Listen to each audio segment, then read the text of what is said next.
Hoy se me ha encomendado esta honrosa labor de compartir el mensaje de la palabra del Señor, y rápidamente quiero introducir el mensaje, el título del mensaje de hoy, que se titula Viviendo bajo el señorío de Cristo.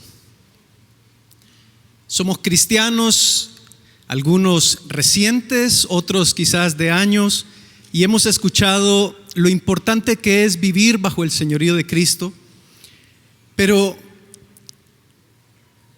a veces no terminamos de entender lo que eso significa, lo que eso representa en nuestras vidas, porque aunque se nos dice desde los primeros días que vivir bajo el señorío de Cristo es importante para los cristianos, muchas veces nuestras vidas no reflejan una vida sometida al señorío de Cristo.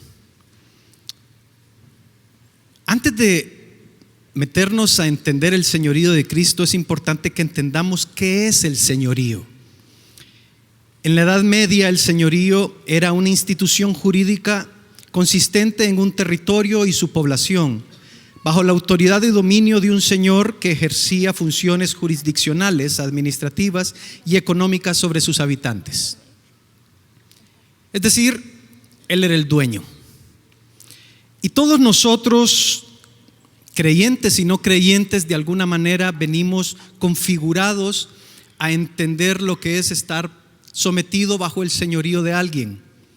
Puede ser de la abuela, puede ser del papá, de la maestra, de la directora, del jefe. Siempre hay alguien a quien nosotros, cuando entra por esa puerta, nos ponemos de pie, le bajamos la cabeza. Eso es el señorío que viene configurado en nosotros y someternos a la autoridad de alguien superior.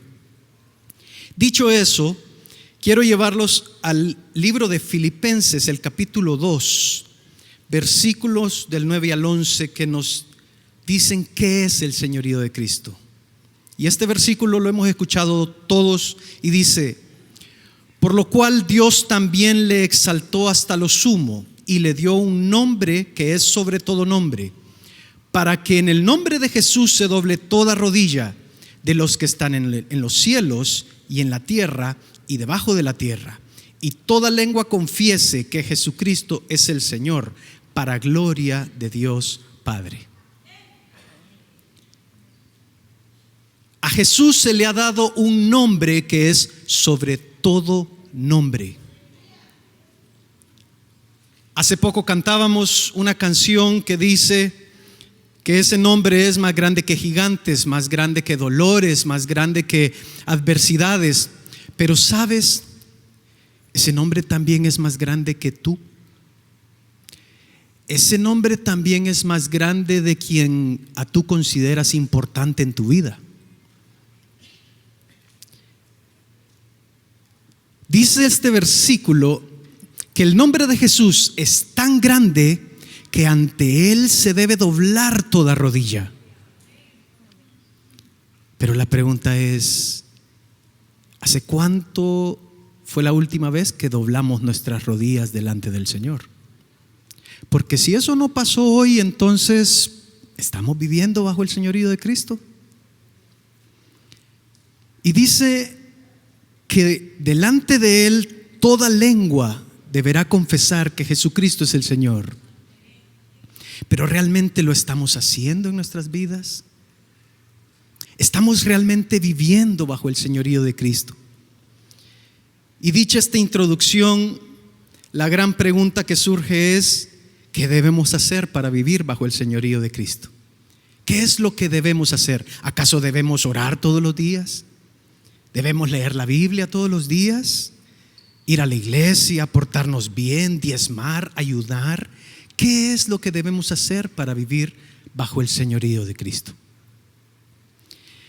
Gracias a Dios por su santa palabra, que yo no soy quien tengo que contestar esa pregunta tan difícil, porque no lo sé. Pero Pablo nos ayuda a entender qué es lo que debemos nosotros hacer para vivir bajo el señorío de Cristo.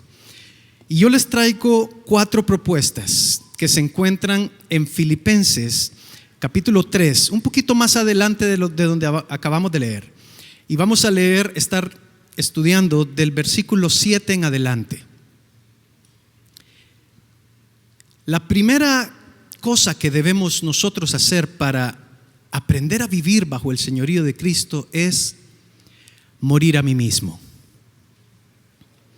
Leemos en Filipenses 3, versículo 7 y la parte primera del 8, que dice así: pero cuántas cosas eran para mi ganancia, las he estimado como pérdida por amor a Cristo. Y ciertamente aún estimo todas las cosas como pérdida por la excelencia del conocimiento de Cristo Jesús mi Señor.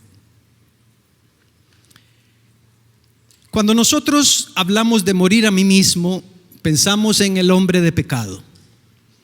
Y yo debo morir al hombre de pecado que había en mí antes de Cristo. Pero lo que estamos leyendo en este pasaje de la Biblia no se refiere al hombre de pecado. Mire que Pablo dice: las cosas que para mí eran ganancia las he estimado como pérdidas. Cuando a mí me pidieron que diera una breve descripción de mi currículum ministerial, que fue lo que el pastor Hans les decía en mi presentación, yo no quería hacerlo, porque de alguna manera es sacar como lo mejor de uno y decir, bueno, soy bueno en esto, hice lo otro, me destaqué en esto, y eso no se alinea con el mensaje de este día. Porque las cosas que para mí eran ganancia, dice Pablo, yo las he estimado como pérdida. ¿Sabe, mi hermano? Morir a mí mismo implica eso. Todos aquí tenemos viejas glorias, pero debemos renunciar a ellas estimando todas las cosas como pérdida por la excelencia del conocimiento de Cristo. En Romanos 6:6 nos dice: sabiendo esto, que nuestro viejo hombre fue crucificado juntamente con Cristo, para que el cuerpo del pecado sea destruido, a fin de que no sirvamos más al pecado. Sí, hay que morir al pecado. Es decir, el morir al pecado es el primer paso, es el paso a la salvación. Pero luego de eso tenemos que aprender a morir al yo. Porque cuando yo muero al yo me bajo del trono y Cristo se sienta en el trono. Un inconverso no puede hacerlo. Primero tiene que venir la salvación, pero una vez que la salvación te ha sido dada, tú tienes que bajarte del trono y permitir que Cristo gobierne tu vida.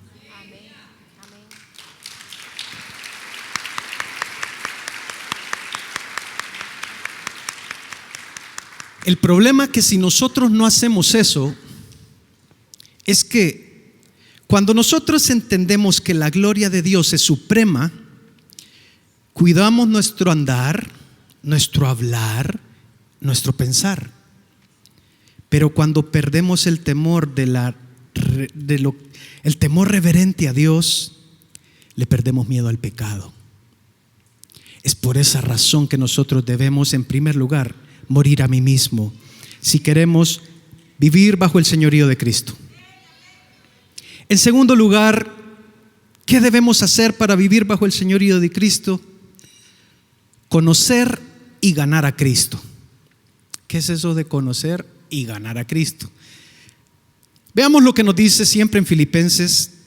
Ahora el versículo 8 en adelante dice: y ciertamente aún estimo todas las cosas como pérdida por excelencia del conocimiento de Cristo Jesús mi Señor, por amor del cual lo he perdido todo y lo tengo por basura para ganar a Cristo.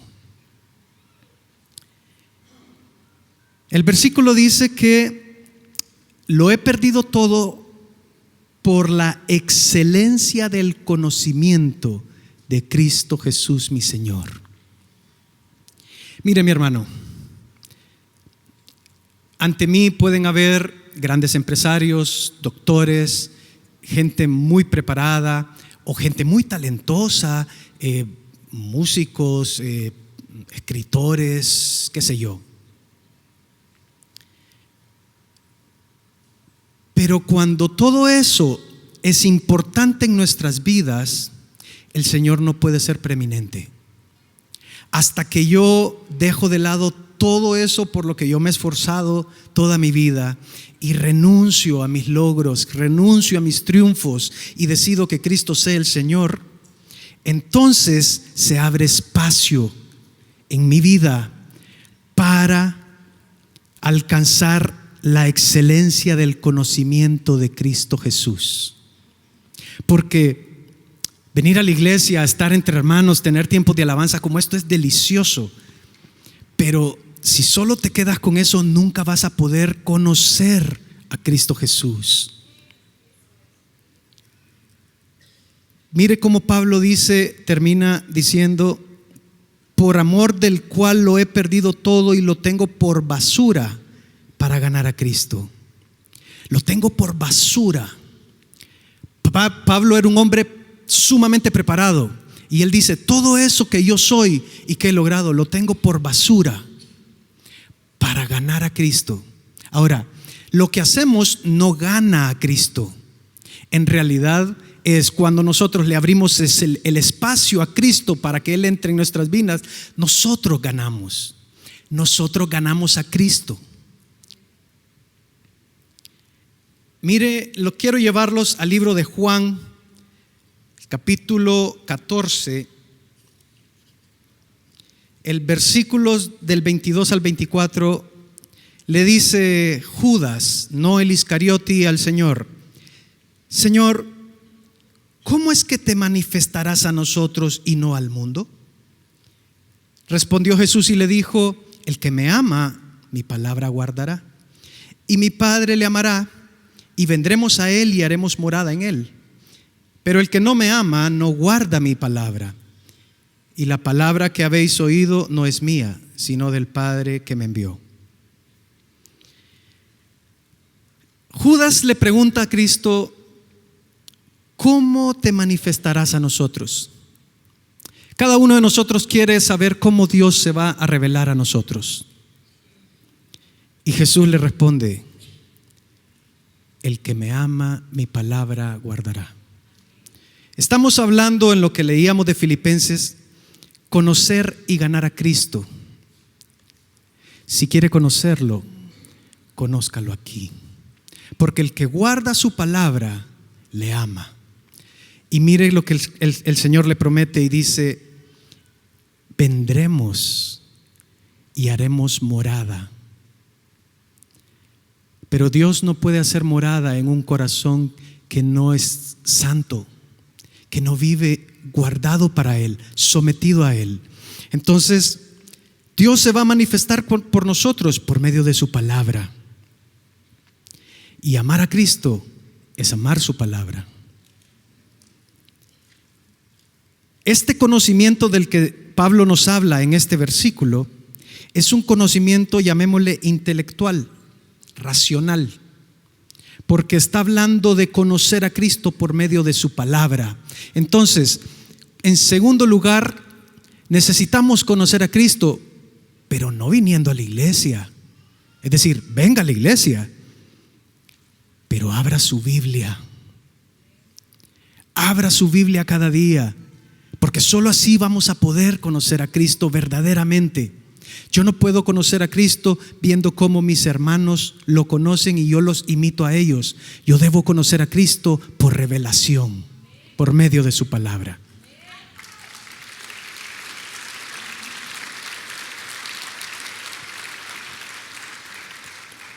En tercer lugar, ¿cómo podemos vivir una vida bajo el señorío de Cristo? Aquí va a parecer que les estoy repitiendo, pero no. Es conocer a Cristo y parecerme más a Él. Leamos Filipenses capítulo 3 del 9 al 10. Dice: y ser hallado en Él, no teniendo mi propia justicia, que es por la ley, sino la que es por la fe de Cristo, la justicia que es de Dios por la fe, a fin de conocerle y el poder de su resurrección y la participación de sus padecimientos, llegando a ser semejante a él en su muerte. Dice Pablo, ser hallado en él. Aquí están mis hijos y algunos de ustedes ya días no miraban a mi hijo mayor porque está afuera, y algunos le dicen, te pareces a tu papá. Y cuando lo van conociendo y ven a mi hija cómo se comporta, dicen, no, vos te pareces a tu papá. Eso es ser hallados en mí. Cuando los ven a ellos, ven algo que hay en mí. Pues Pablo dice que nosotros debemos ser hallados en él. Que cuando otros te vean, sean creyentes o no creyentes, digan, este se parece a alguien, este tiene algo especial. Es allí cuando somos hallados en él. No es que cuando él venga me halle de rodillas o ayunando. Bueno, ojalá así sea. Pero es de que seamos hallados en él en todo tiempo, en todo momento. Que alguien diga, yo no sé, en tu trabajo te digan, yo no sé por qué, pero me encanta hablar con vos. Y puede ser alguien que no conoce de Cristo, pero está viendo a Cristo reflejado en tu rostro. Y mire, Pablo dice, no teniendo mi propia justicia. Porque es que a veces queremos tener mi propia justicia. Esta palabra nos encanta a los hondureños. No es justo. No es justo que le den el trabajo al otro, no es justo que esto pase, no es justo, no es justo, no es justo. Porque queremos ser hallados en nuestra propia justicia. Pero Pablo dice, no siendo hallados en nuestra propia justicia, a fin de conocerle y llegando a ser semejante a él. Es decir, le dije que esto parecía ser repetitivo, conocer a Cristo y parecerme a él. Pero en el punto 2 hablábamos de un conocimiento intelectual. Es decir, conocer su palabra, conocerlo por medio de su palabra. Pero aquí se trata de algo íntimo, un conocimiento personal. Es decir, yo quiero parecerme a ese Señor que le dijo, ¿dónde están los que te condenan? Ni yo te condeno. Pero a nosotros nos encanta condenar a Mundo y Raimundo. Debemos anhelar parecernos más a Él, ser hallados en Él. Mire, podemos ser falsos imitadores de Cristo y podemos ser genuinos imitadores de Cristo. ¿Cuáles son los falsos imitadores de Cristo? Mateo 23 del 2 al 3 dice, en la cátedra de Moisés se sientan los escribas y los fariseos, así que todo lo que os digan que guardéis, guardadlo y hacedlo, mas no hagáis conforme a sus obras, porque dicen y no hacen. Yo no quiero ser uno de esos. No quiero ser de los que les estoy diciendo cómo vivir bajo el señorío de Cristo y ahí abajo ser un desastre. No quiero que el Señor digan, escuchen lo que dice porque sí es cierto, pero no lo imiten. Debemos ser genuinos imitadores. ¿Y cuáles son los genuinos imitadores? En Efesios 5 del 1 al 2 dice, sed pues imitadores de Dios como hijos amados y andad en amor como también Cristo nos amó y se entregó a sí mismo por nosotros, ofrenda y sacrificio a Dios en olor fragante. Es decir, imitemos como hijos, ese hijo que simplemente se parece a su papá y dicen, este man heredó todo, se parece, es igualito. Sí, pero es porque lo vio desde el primer día y lo admiró y dijo, yo quiero ser como mi papá. Querramos ser como Cristo, querramos imitar a Cristo genuinamente. En último lugar, en cuarto lugar, ¿qué es lo que debemos hacer para vivir una vida bajo el señorío de Cristo?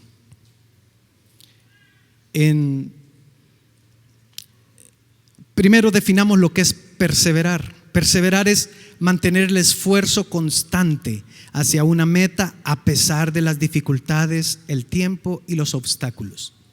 Mire que no se trata de llegar, no se trata de ganar, se trata de un esfuerzo constante, Se trata de no rendirse a pesar de lo difícil que sea. Entonces, para vivir bajo el señorío de Cristo, en último lugar, veamos lo que nos dice Filipenses capítulo 3, versículos del 12 en adelante. Dice: no que lo haya alcanzado ya, ni que ya sea perfecto, sino que prosigo por ver si logro asir aquello para lo que fui también asido por Cristo Jesús. Hermanos, yo mismo no pretendo haberlo ya alcanzado, pero una cosa hago, olvidado ciertamente lo que queda atrás y extendiéndome a lo que está adelante. Pablo dice: no se trata de que lo he alcanzado ya, tampoco se trata de que soy perfecto. Entonces, no, hermanos, no se trata de que ustedes pretendan haber ya llegado a una vida totalmente transformada y que vivir bajo el señorío de Cristo sea como levantarse y levitar y flotar en la habitación. Pablo dice: prosigo para ver si logro.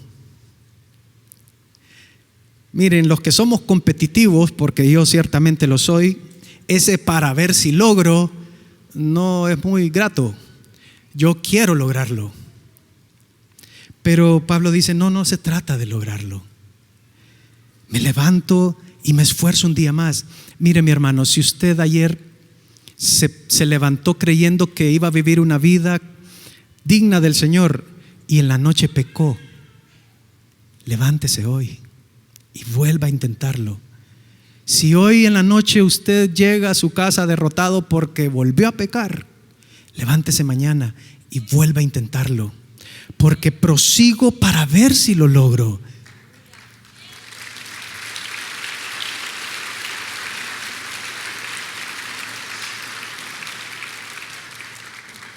Y Pablo cierra diciendo esto: olvidando lo que quedó atrás. Pero olvidar lo que quedó atrás conlleva dos cosas: olvidar tu pasado pecaminoso. Y miren, mis hermanos, les habla alguien que olvidar ese pecado pecaminoso ha costado. Y a veces cierra uno los ojos y por ahí lo persiguen esos viejos recuerdos. Pero fiel es Cristo que ha perdonado tus pecados. Entonces, si Él ya los olvidó, ¿por qué tienes tú que traérselos a memoria nuevamente? Olvida lo que quedó atrás. Pero también olvidar lo que queda atrás tiene que ver con tus propias glorias. Saben, el pastor Hans, cuando hablaba de ese famoso currículum, me hacía recordar los años de gloria mío cuando tocaba la guitarra al lado de mi primo. Son años de gloria. Pero eso quedó atrás, porque también tienes que dejar atrás el yo para que lo que está por delante sea Él. Y Pablo dice: extendiéndome a lo que está delante. Deja atrás tu pasado, haya sido bueno o haya sido malo. Extiende tu mano y ve por nuevas cosas en el Señor. Él tiene nuevas cosas para tu vida.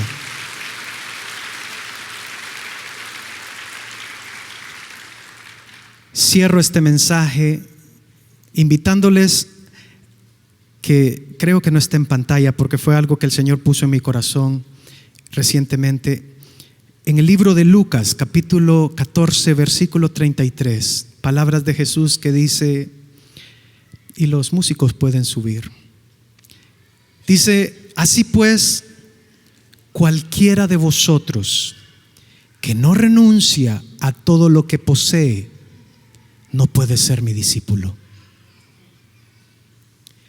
Hermanos, dice el Señor que el que no renuncia a lo que posee, yo no sé qué posees tú. Habemos algunos que no es que poseamos tantas cosas, pero el orgullo que yo tengo en mi corazón, pesa más que quizás toda la gente que está aquí presente. Pero si usted no renuncia a todo lo que posee, no puedes ser llamado discípulo del Señor. Yo quiero invitarte a que te pongas en pie y que oremos pidiéndole al Señor que nos ayude a vivir bajo el señorío de nuestro Señor Jesús. Padre Santo, esta mañana con toda humildad me presento delante de ti a orar por esta iglesia. ¿Quién soy yo para venir a decirle a mis hermanos cómo vivir bajo el señorío de Cristo? Padre, pero tu palabra nos enseña a que para vivir bajo tu señorío debemos morir primeramente a nosotros mismos. Padre, debemos conocerte, parecernos más a ti, dejar lo que quedó atrás y perseverar hacia lo que está por delante. Yo te pido, Señor, que tu Espíritu Santo nos ayude como iglesia y como personas a poder vivir una vida consagrada delante de ti, digna de ti, santa, donde tu Espíritu Santo more, habite, como tu palabra dice, y vendremos a Él y haremos morada en Él. Padre, que tu Espíritu pueda ser morada en nosotros, que podamos nosotros vivir vidas consagradas y dignas de ti, Señor Jesús. Que otras personas puedan ver en nosotros tu rostro que se refleja en nosotros, en nuestras acciones, en nuestras palabras, en nuestro andar, aún en nuestra mirada, Señor. Que la misericordia de nuestro Señor se refleje en nuestros ojos. Como dice tu palabra, que podamos ser sal, que podamos ser luz a donde tú nos lleves, y que eso sea para tu gloria y tu honra. Así oramos en tu santo nombre. Amén.